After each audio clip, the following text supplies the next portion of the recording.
मां ॻाल्हाए चुको आहियां चाकर खान सां बि त सांवल सां बि। ॿिन्ही जो तव्हां सां ॻाल्हियूं करण जो को बि इरादो न आहे।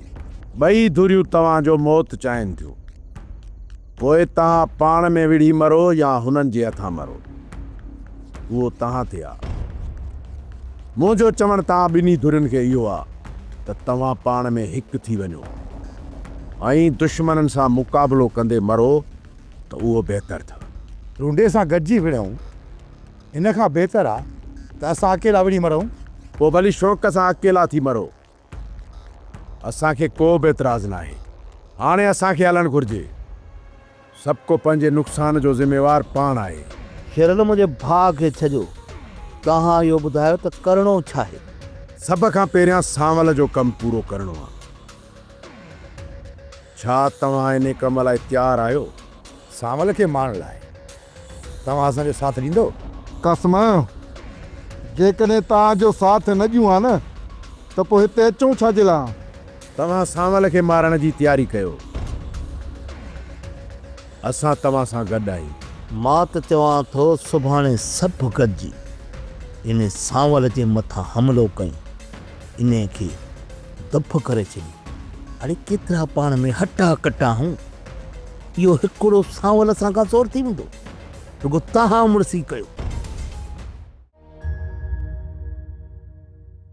सो त भला का ख़बर पई थो इहो रूंडो ऐं शेरल वारा इहे सभु या सभु जाबर जी उताक ते गॾु थिया थो। हाणे मां तव्हां ई को अंदाज़ो लॻायो, इहा का नई खिचड़ी तयारु थी रही आहे। सोढीअ सभ जा सभ हिन महिल मूंखे मारण जी सलाह करे रहिया हूंदा। इन ई करे चवां थो सोट, इन्हनि खे ज़िंदा छॾणु पंहिंजी वॾी ग़लती आहे। सोट रूंदे खे ज़िंदा छॾणु मां बि न पियो चाहियां, पर मां छा कयां? मां यासीन सगोरी खे पुछी ॾियणु न पियो चाहियां। सोट खणी जो भलो साईं विच में विझी पंहिंजी जान छॾायो, भला हुनखे जे मौक़ो मिलियो हू तव्हां सां रिआयत कंदो? सोट पर तूं ई ॿुधा त हिननि जो हाणे छा करणु घुरिजे। सोट मां त चवां थो सभ खां पहिरियां अॼु जो अॼु रूंडे खे ॻोठ निकाली ॾेई हितां तड़े कढी छॾियोसि। ॿियो कमु त शेरल ऐं मुराद खे बि हितां रवानो करे छॾियो।